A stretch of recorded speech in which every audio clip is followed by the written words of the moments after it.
BS 스포츠의 저명한 생방송 프로그램 A매치 주간 최고의 골에서는 원래 전 세계에서 터진 환상적인 득점 장면들을 찬양할 계획이었습니다.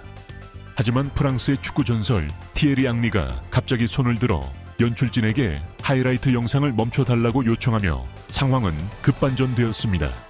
그는 대형 스크린에 아시아의 대표팀이 단 한 골도 넣지 못한 채 철저히 짓밟힌 그 경기의 전체 흐름을 띄워달라고 요구했습니다.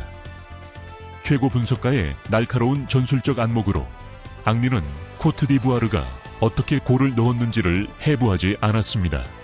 그는 한국의 극단적인 교착 상태의 무기력함을 낱낱이 해부하기로 선택했습니다. 아시아 최고의 축구 강국이 자신들의 고유한 색깔을 잃어버린 것에 경악을 금치 못하며 앙리는 주장 손흥민이 겪어야 했던 무력감의 억울함을 풀어주는 동시에 현대 축구의 잔인한 진화에 대해 뼈 때리는 경종을 울렸습니다. 본격적인 이야기로 들어가기 전에 좋아요 버튼 한번 부탁드립니다. 황금 세대와 경기 태도의 역설, 자만심의 망령. 티에리 앙리는 뼈아픈 역설적 진실을 지적하며 분석의 포문을 열었습니다. 한국은 자국 축구 역사상 가장 뛰어난 개인 기량을 갖춘 선수들을 보유하고 있음에도 불구하고 스타디움 MK의 잔디 위에서 그들의 이름을 널리 알렸던 가장 원초적이고 두려웠던 무기를 완전히 상실해버렸습니다. 오늘 이 프로그램의 원래 대본은 멋진 골들에 대해 이야기하는 것이지만 저는 스튜디오에 계신 여러분 모두가 아시아 대표팀의 득점이 단 하나도 나오지 않은 이 끔찍한 경기에 주목해 주시기를 바랍니다. 앙리가 굳은 표정으로 전자 전술판에 레이저 포인터를 겨누며 말했습니다. 한국의 출전 명단을 보십시오.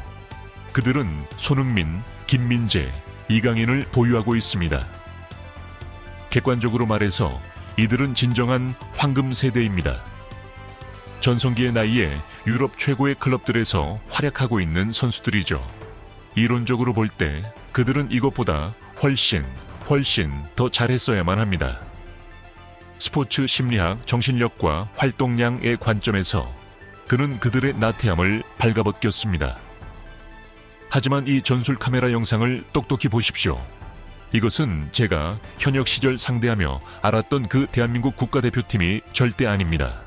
저는 프랑스 사람입니다. 그리고 저를 믿으십시오. 거만한 태도로 뛰고 공 없이 움직이는 것을 귀찮아하는 팀이 얼마나 비참하게 무너지는지 저는 너무나도 잘 알고 있습니다. 오늘 한국 선수들은 마치 자신들이 프랑스 국가대표팀이라도 되는 양 거들먹거리며 뛰고 있었습니다. 그 보이지 않는 자만심은 한국 축구의 가장 무서운 전매 특허를 직접적으로 죽여버렸습니다. 그것은 바로 몸을 사리지 않는 헌신, 규율, 그리고 절대 포기하지 않는 불굴의 투지입니다.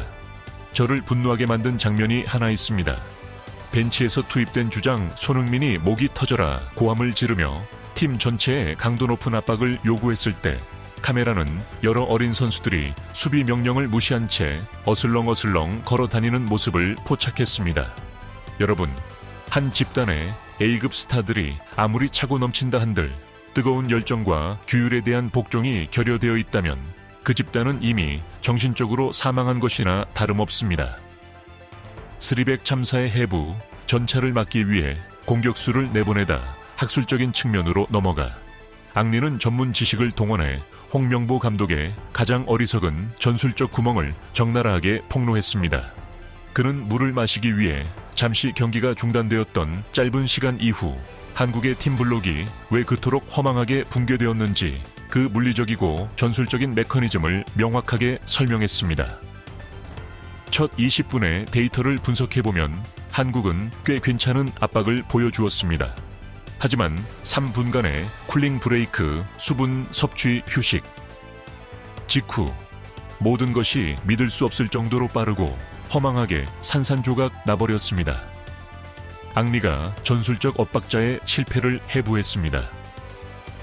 왜냐고요?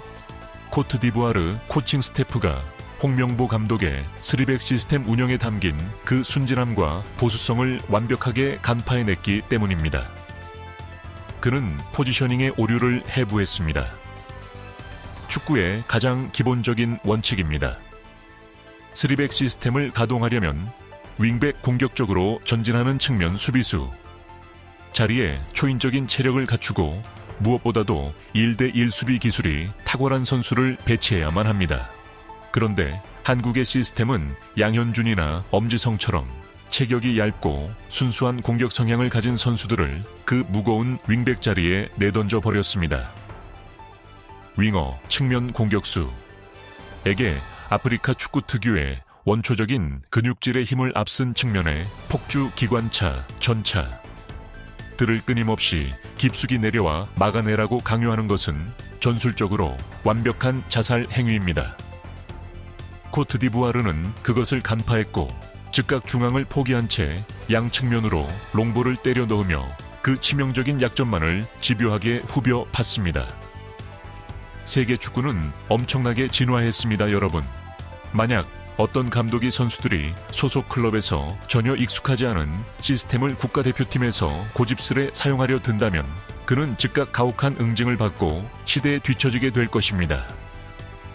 전설의 깊은 공감, 나였어도 속수무책이었을 것이다.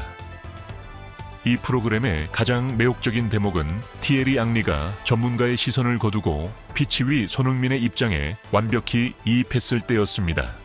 그는 전직 득점왕으로서의 경험을 바탕으로 이 경기에서 한국 주장이 보인 투명 인간 같은 모습에 대한 억울함을 완벽하게 풀어주었습니다.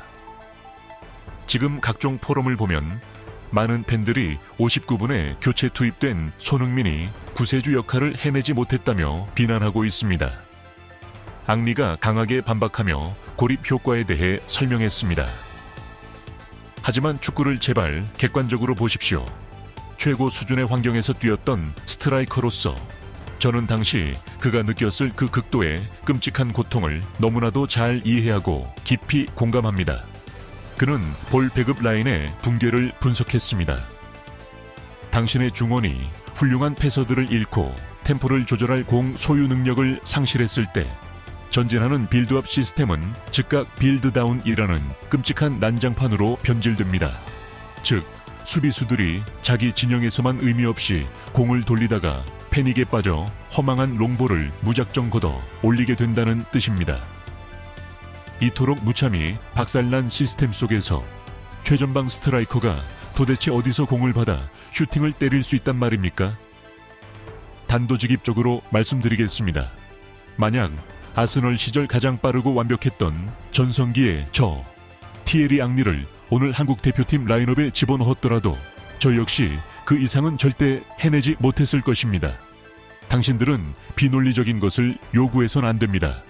주위의 동료들이 어슬렁어슬렁 걸어 다니고 있는데 스트라이커 한 명에게 자기 진영까지 깊숙이 내려와 공을 빼앗고 스스로 공간을 창출하는 플레이메이킹을 한 뒤 다시 페널티 박스까지 60m를 전력 질주해 골을 넣으라고 요구할 수는 없습니다. 피치 위에서 슈퍼스타가 겪는 가장 크고 잔인한 고통은 상대가 너무 강할 때가 아닙니다. 바로 자기 팀의 시스템 안에서 겪는 철저하고 극단적인 고립입니다. 미래를 향한 조언. 월드컵이 조롱거리로 전락하기 전에 바로잡아라 학술적인 성격이 짙은 이 날카로운 평론을 마무리하며 티에리 앙리는 홍명보 감독 개인을 향한 무의미한 인신공격에 빠지는 것을 거부했습니다. 대신 그는 한국 축구의 전체 관리 시스템을 향해 사활이 걸린 것이적인 조언을 던졌습니다. 역사적인 통계 하나를 다시 상기시켜 드리겠습니다. 홍명보 감독은 2014년의 대참사부터 오늘날까지 아프리카 팀들을 상대로 심각한 심리적 징크스에 시달리고 있는 듯합니다. 앙리가 객관적으로 문제를 짚었습니다. 하지만 저는 그를 개인적으로 비난하기 위해 이 방송에 앉아있는 것이 아닙니다. 그의 능력을 평가하거나 그 자리에 누구를 앉힐지 결정하는 것은 전적으로 대한축구협회 KFA 내부의 문제입니다. 그는 소름 돋는 예측을 내놓았습니다. 제가 전문가로서 하고 싶은 유일한 말은 이것입니다. 북미로 향하는 카운트다운의 시간은 얼마 남지 않았습니다. 만약 한국 국가대표팀이 지금 당장 젊은 선수들의 경기 태도를 바로잡지 않고 현재 보유한 자원들의 진정으로 적합한 전술 시스템을 찾아내지 못한다면 그들의 2026년 월드컵은 2014년에 일어났던 일과 똑같이 완벽하게 파산할 것입니다. 제발 깨어나십시오. 당신들은 운 좋게도 진정한 황금 세대를 손에 쥐고 있습니다. 부디 그 알량한 보수성 때문에 손흥민 같은 위대한 스타들의 마지막 월드컵을 역사적인 대재앙으로 변질시키지 마십시오. 현대 축구의 법칙은 아주 명확합니다. 적응하느냐 아니면 죽느냐입니다. 전문가들의 반응과 결론. 티에리 앙리의 포괄적인 분석적 시각은 즉각 방송 전파를 타고 거대한 논쟁의 폭발을 일으켰으며 다른 베테랑 전문가들의 전폭적인 지지를 이끌어냈습니다. 마이카 리차츠 전 프리미어리그 수비수 CBS 방송 중 동의하며 티에리는 윙백의 역할에 대해 너무나도 정확히 분석했다. 코트디부아르에는 근육질의 측면 공격수들이 있다. 양현준처럼 체격이 얇은 공격수를 수비로 내려 1대 11v1 방어를 맡기는 것은 전술이 아니다. 그것은 자기 선수를 호랑이 아가리에 던져 놓는 짓이나 다름없다. 한국의 3백 블록에는 가장 기초적인 조직력조차 결여되어 있었다. 제이미 캐러거 전술 분석 전문가 앙리가 말한 빌드다운이라는 단어는 한국의 교착 상태를 완벽하게 묘사한다. 그들은 자기 진영에서부터 이미 공을 빼앗겼다. 손흥민의 무기력함은 증상일 뿐 질병 그 자체가 아니다. 진짜 질병은 숨통이 막혀버린 중원과 살상력이 전혀 없는 구조에 있다. 한국은 코트디부아르가 타격을 가하기도 전에 스스로 무너져 내렸다. 한국의 0대4 붕괴는 결코 단순한 친선 연기의 사고가 아닙니다. 티에리 앙리의 잔혹한 분석 렌즈를 통해 볼 때 그것은 두 가지 불치병의 결합입니다. 즉, 투혼이라는 고유의 정체성을 말살시킨 경기 태도의 나태함, 그리고 스리백 수비를 적용하는 데 있어서의 순진무구함입니다. 인적 자원의 잘못된 기용은 상대가 유린할 수 있는 거대한 공간적 구멍을 만들어냈습니다.